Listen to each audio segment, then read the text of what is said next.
Hello friends, welcome back once again. Friends, आज की class में हम लोग देखेंगे कि किस प्रकार से भौतिक वातावरण एक आबादी को प्रभावित करता है, अर्थात कि जनसंख्या को किस प्रकार से भौतिक प्रकृति जो होता है, भौतिक वातावरण जो होता है, वह कैसे प्रभावित करता है। भौतिक वातावरण,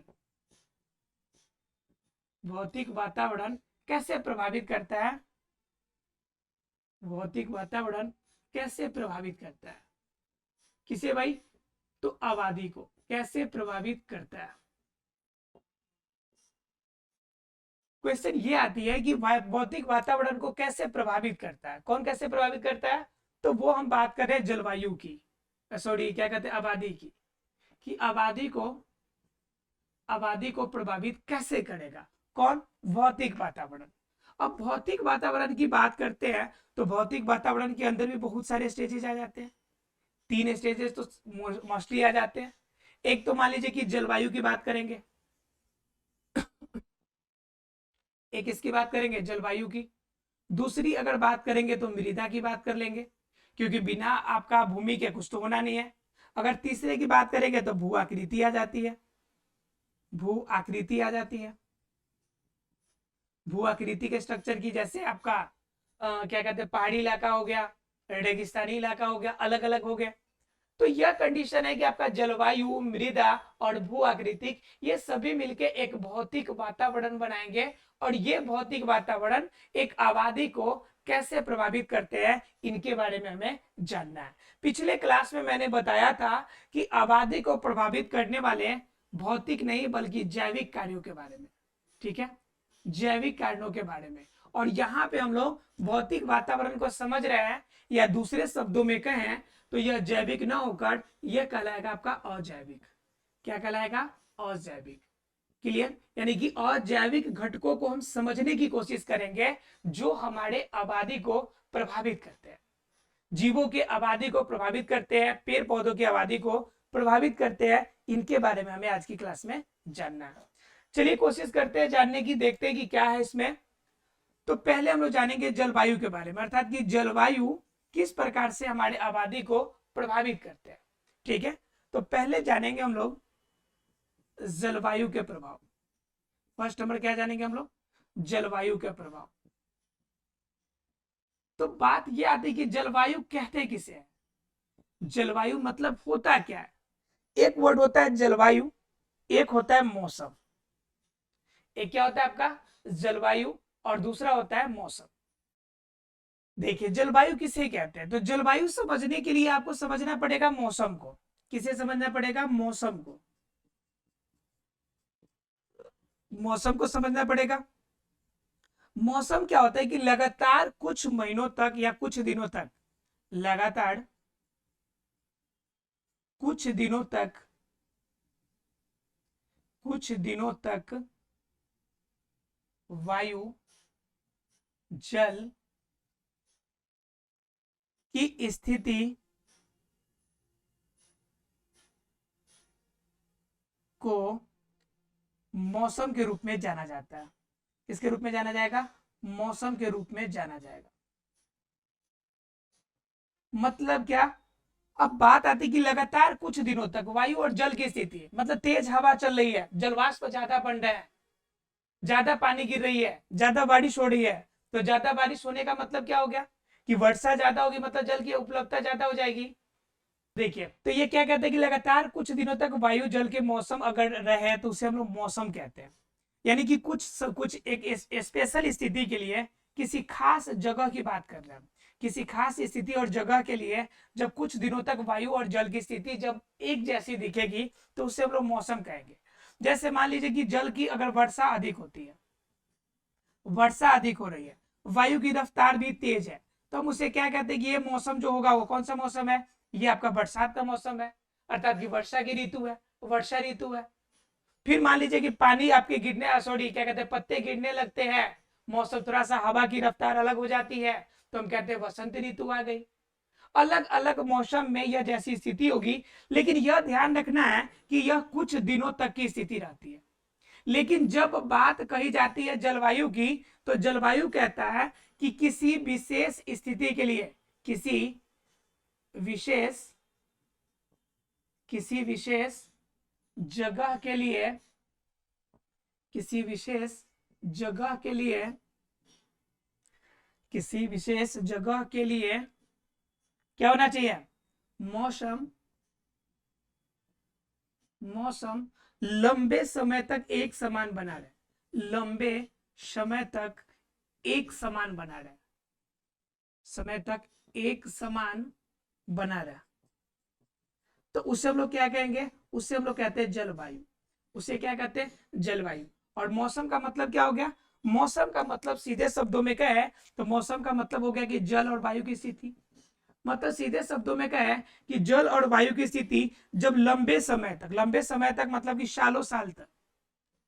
सालों तक अगर एक ही जैसा बने रहे, तब हम क्या कह सकते हैं? उसे हम लोग जलवायु के नाम से जानते हैं।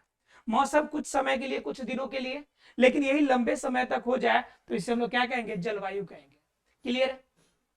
जब हमें क्लियर हो गया जलवायु, तब हमें क्या करना है कि अब हमें जानना है कि जलवायु के अंदर पाए जाने वाले घटक की जानेंगे कि जो घटक हमारे आबादी को कैसे प्रभावित करते हैं।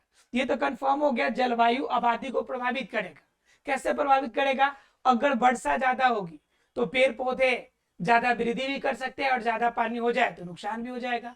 हवा की रफ्तार अगर तेज हो जाए तो फिर आपका हवा, पेड़ पौधे गिरने लगेंगे तो भी हानि है। हवा की उपस्थिति अगर नहीं हो तो पेड़ पौधे मरने लगेंगे, वो भी प्रॉब्लम है। मतलब कि किसी भी रूप में देखा जाए तो जलवायु अलग अलग रूप में प्रभावित होती ही है।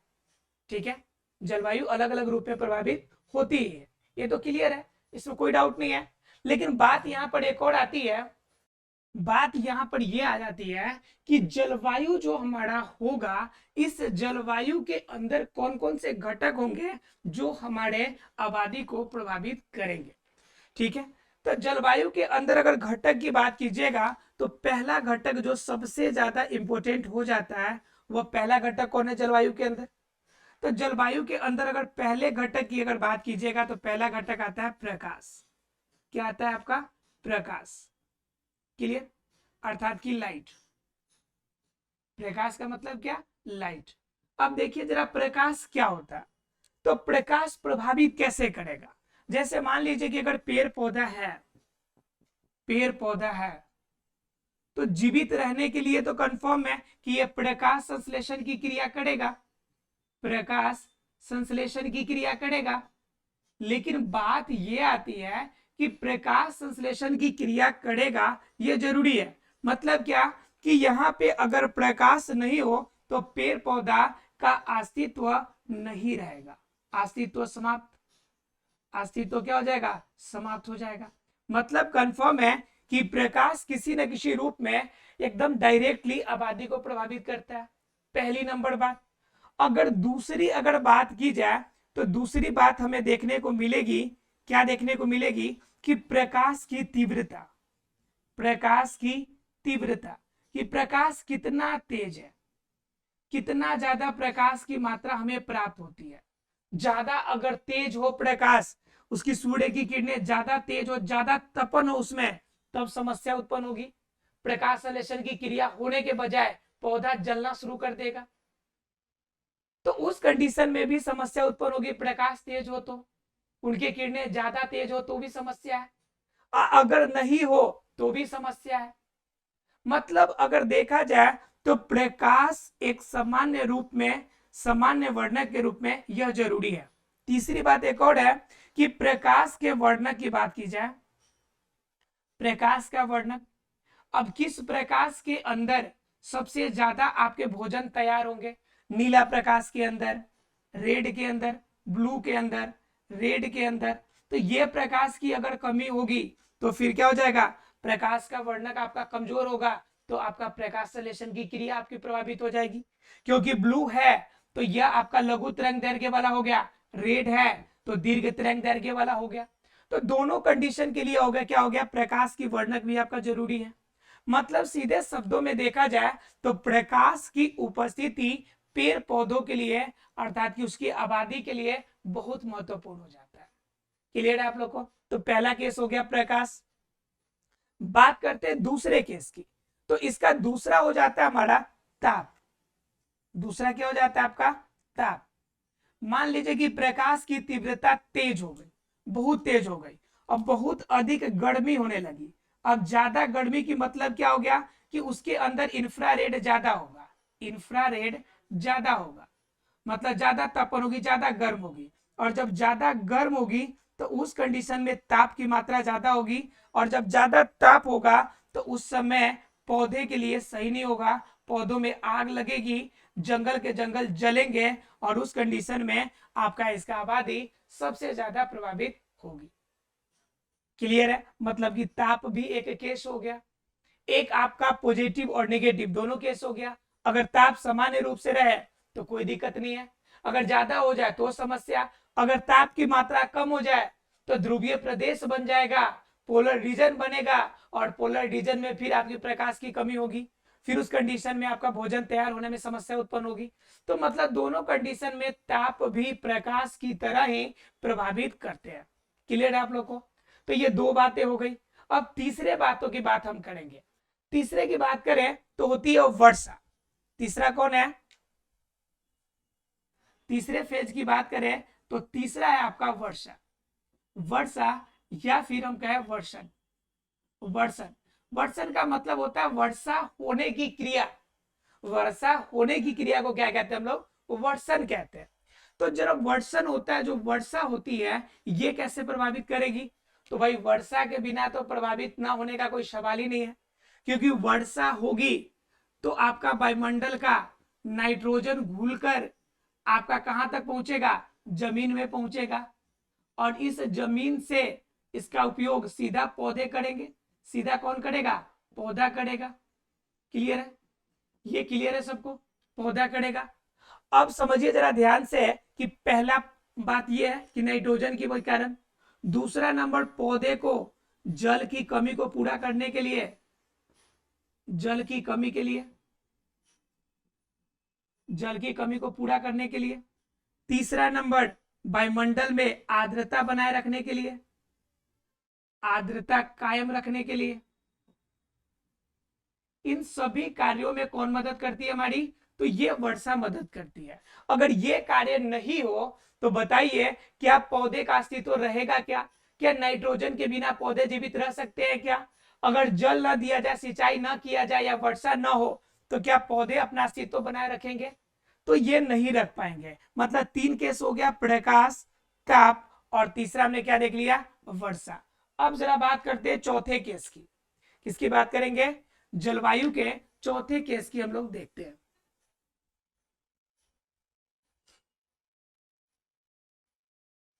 देखिए चौथा पार्ट क्या है इसका? हम बात करेंगे इसके चौथे पार्ट की। तो वायुमंडलीय गैस। चौथा क्या आपका? वायुमंडलीय गैस। वायुमंडलीय गैस। तो बताइए वायुमंडलीय गैस कैसे प्रभावित करेगा? तो वायुमंडल में अलग अलग गैसेस है।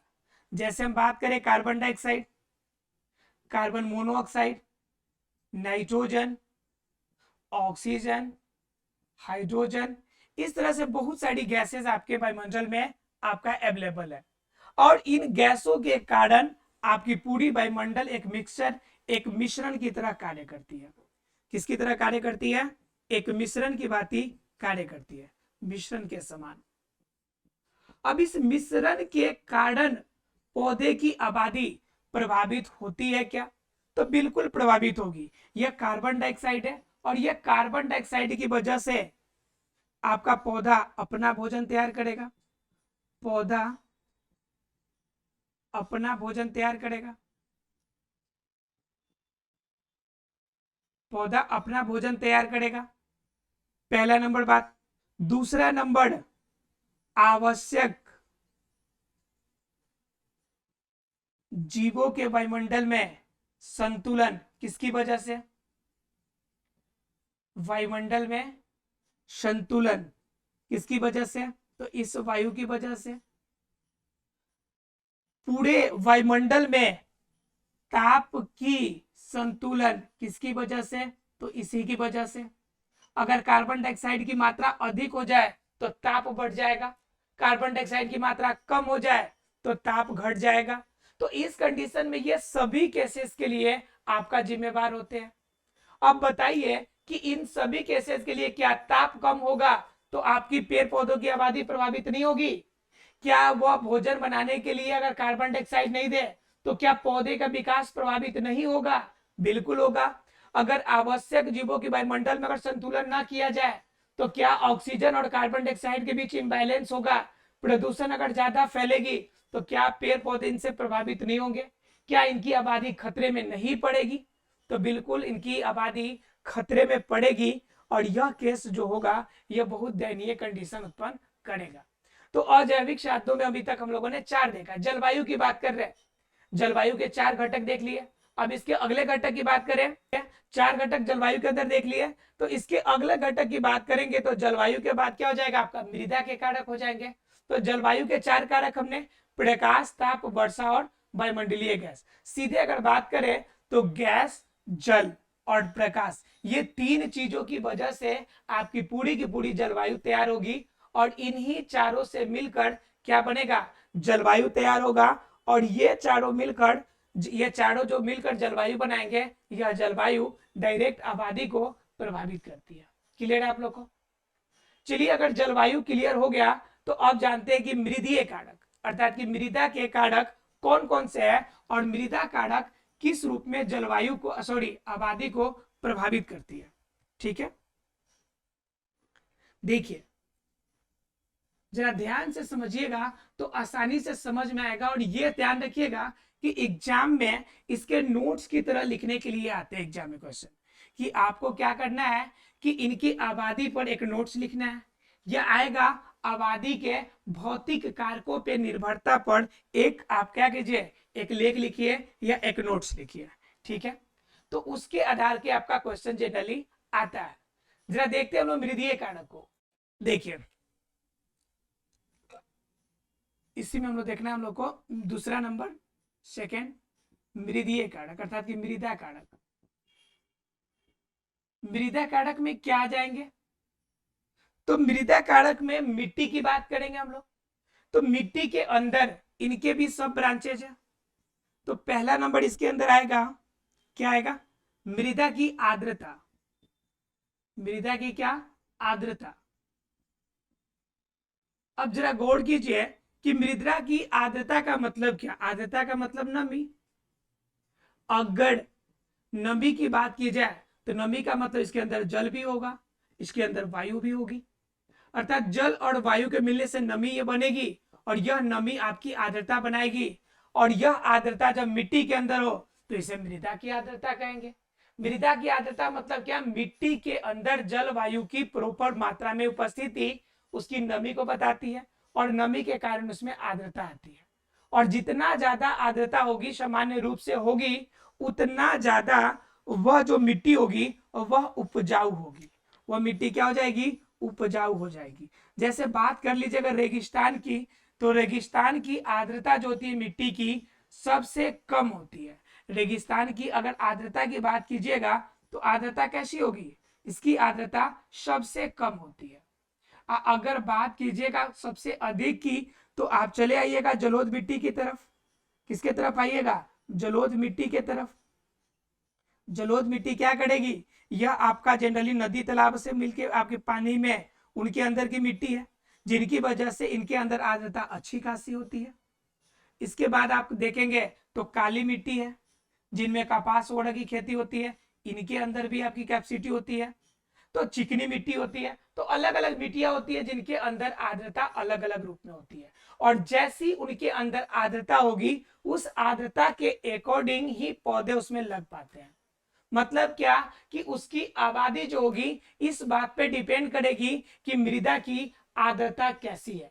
अगर मृदा की आर्द्रता कम है या नहीं है तो उसमें अधिक आर्द्रता वाले फसल नहीं उग सकते। जैसे मान लीजिए रेगिस्तान में अगर जाकर आप चावल की खेती कीजिए, गन्ने की खेती कीजिए तो समस्या उत्पन्न होगी, क्योंकि वो आपका रेगिस्तानी इलाका है और रेगिस्तानी इलाके में ये सारी चीजें होना मुश्किल है। उनको पानी की उपलब्धता ज्यादा चाहिए होती है। क्लियर है आप लोग को? तो ये तो क्लियर हो गया, क्या नमी की बात कर ली हम लोग, मृदा की आर्द्रता की बात कर ली है, यानी कि पहली नंबर पॉइंट। अगर बात करेंगे दूसरे नंबर पॉइंट की, तो देखते हैं कि मृदा की आर्द्रता के बाद दूसरा हम क्या जानेंगे कि मृदा के अंदर और क्या होता है कारक।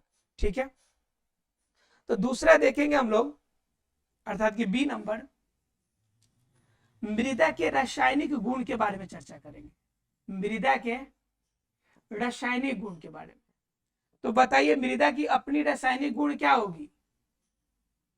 मृदा के अंदर रासायनिक गुण दो चीजों पर डिपेंड करेगी, एक तो करेगी किस पे, माइक्रोन्यूट्रिएंट्स पे, माइक्रोन्यूट्रिएंट्स पे, न्यूट्रिएंट्स पे, और दूसरा किस पे, मैक्रोन्यूट्रिएंट्स पे, मैक्रोन्यूट्रिएंट्स पे। ठीक है, मतलब क्या, इसके अंदर दो चीजों पे डिपेंड करेगी, मतलब क्या कि एक सूक्ष्म मात्रिक, एक किस पे डिपेंड करेगी, सूक्ष्म मात्रिक,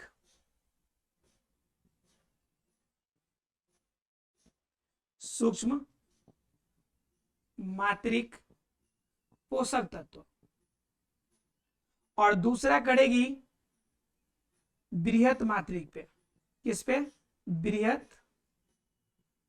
बृहत मात्रिक पे। अब क्या होती है कि सूक्ष्म मात्रिक, बृहत्तक मात्रिक, मतलब क्या, जिस पोषक तत्वों की मात्रा कम उपयोग हो, पोषक तत्वों की मात्रा क्या हो, कि मात्रा का उपयोग कम हो, उपयोग कम हो, तो उसे हम लोग क्या कहेंगे, सूक्ष्म मात्रिक। जैसे मान लीजिए जिंक हो गया, जैसे मान लीजिए मैग्नीज हो गया, जैसे मान लीजिए कि आपका गोल्ड हो गया, सिल्वर हो गया। तो ये सारी चीजें जो होती है, इनकी आवश्यकता कम पड़ती है पौधे को। अगर बृहत मात्रिक में कहिएगा जिनकी मात्रा ज्यादा है, तो नाइट्रोजन हो जाएगा, नाइट्रोजन होगा, पोटेशियम हो जाएगा, पोटेशियम होगा, उसके बाद क्या हो जाएगा, फास्फोरस हो जाएगा। तो ये सभी क्या हो जाएंगे, ये सल्फर इधर हो जाएगा। तो ये सभी क्या होंगे कि सूक्ष्म मात्रिक और बृहत मात्रिक, जितने पोषक तत्व इनके अंदर पाए जाएंगे, तो उन्हीं के आधार पे इनकी क्या होगी, इनकी मृदा की अवस्था उत्पन्न होगी। क्लियर है फ्रेंड्स, मतलब ये पूरी की पूरी डिपेंडेंसी किस पे डिपेंड करेगा, मृदा की आपकी रासायनिक गुण पे, आर्द्रता पे, रासायनिक गुणों पे। ये क्लियर हो गया। अब बात आती है सबसे आखिरी कारक की, भू आकृति की। भू आकृति का मतलब क्या, जमीन की आकृति की। तीसरी अगर पॉइंट की देखिएगा, तो बात आती है भू आकृति की। तो भू आकृति मतलब क्या, कि जैसी जमीन होगी वैसा ही उसमें फसल लगेगा। जैसे मान लीजिए कि अगर हम पहाड़ की बात कीजिए करेंगे, तो पहाड़ पे अलग फसल लगेंगे, जमीन वाले इलाका में अलग फसल लगेंगे, हर जगह पे अलग अलग प्रकार के फसल आपके लगते हैं। क्लियर है फ्रेंड्स, तो इसके आधार पे आपको समझ में आ गया होगा कि भौतिक कारक आपकी आबादी को किस अनुरूप आपको प्रभावित करती है। ऐसा फ्रेंड्स आज की टॉपिक क्लियर हो गई होगी। मिलते हैं अगले क्लास में अगले टॉपिक के साथ, तब तक के लिए thank you very much friends.